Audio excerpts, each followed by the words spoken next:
Magandang araw na naman sa inyo mga kabayan. Ay, natatandaan nyo pag-aare. Are, yung aking ginawang lechon pork belly. Ay sabi ko nga sa inyo dati, medyo napalaki yung aking ginawang lechon. Ay, hindi talaga kayang ubusin ng kunay, isang kainan lang. Ako ay nakapagluto na ng sinigang na lechon pork belly. Ay meron pa rin natirang ganito. Ay di ang gagawin ko naman din ng aking ipapaksiw. Dahil ari ang request na aking asawa, ang sabi, parang masarap ika ang kwan. Yung paksiw na lechon, aba edi, alam na this. Pagpapaksiw ko para pagdating niya mamaya galing eskwela masarap yung kain.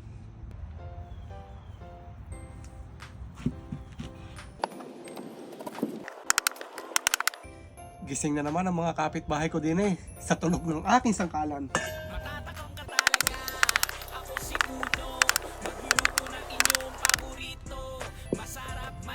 Umpisa na tayo mag-isa mga kabayan. Unahin ko na ilagay ang aking bawang.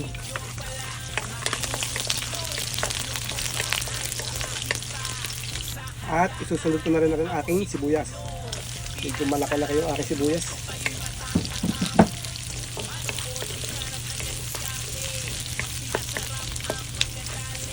Okay na yung aking sibuyas. Okay yung aking bawang. Lalagay ko na rin aking tinadtad na pork belly. Ito na yung mga pampalasa ko din mga kabayan. Unahin ko na din sa aking asin. Paminta. Kaunting toyo. Kunti lang. Ang pinaka-betchin ko, chicken powder. At syempre, palibasa ang niluluto ko ay lechon paksiw. Hindi mawawala rin. Kakaunti na pala. Meron pa naman ako din ng Man Tomas. At sadya ang number 1 sangkap na rin, Man Tomas.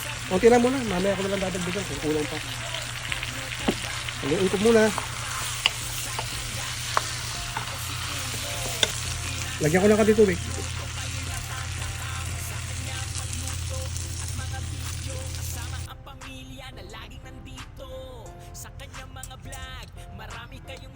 Kulang pa sa Man Tomas. Siguro ilalahat ko na yung natira ko Man Tomas din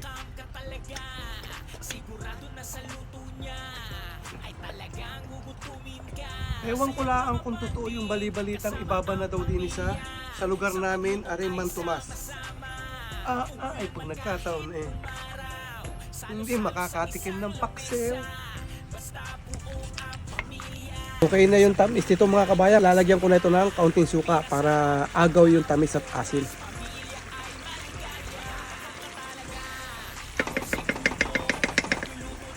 Ayos na rin mga kabayan. Ay tatakluban ko lang at pahihinaan ko ang apoy. Ay di hahayaan ko namang mas lumambot pa yung karne. At manuot palalo yung mga pampalasa inilagay natin. Ayos na yan.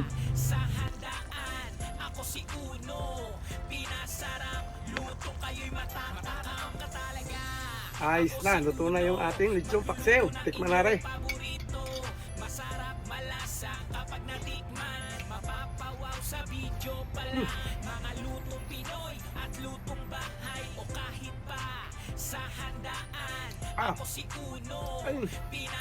Napakasarap talaga ng lechon paksiw.